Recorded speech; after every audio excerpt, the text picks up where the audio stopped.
இப்போ உதாரணத்துக்கு தென்கிழக்கு ஒருத்தவங்களுக்கு பாதிப்பு.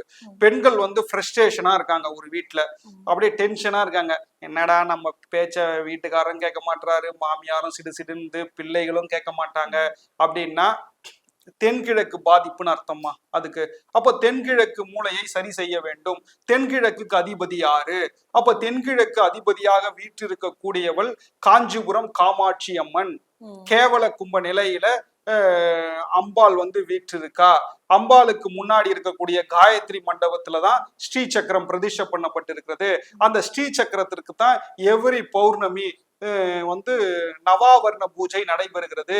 அந்த இரவு 9:30க்கு மேல நவாவர்ண பூஜையில் பௌர்ணமி அன்று நாம் கலந்து கொள்வது மிகப்பெரிய ஏற்றத்தை தரும்.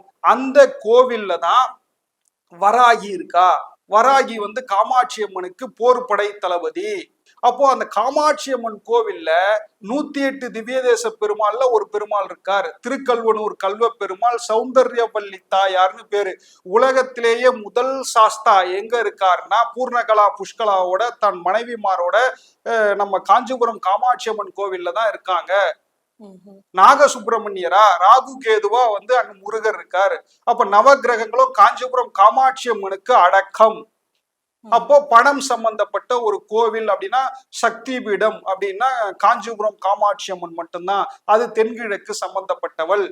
இப்போ தென்மேற்கு அப்படின்னு எடுத்தோம்னா உலகத்திலேயே அல்டிமேட்டான ஒரு கோவில் வந்து புன்னைநல்லூர் மாரியம்மன். அதற்கு அடுத்து தென்மேற்குனா என்னன்னு நீங்க சொல்லுவீங்க? தென்மேற்குனா இன்னொரு கோவில் இருக்கு, திருப்பரங்குன்றத்துல இருக்கக்கூடிய துர்கை.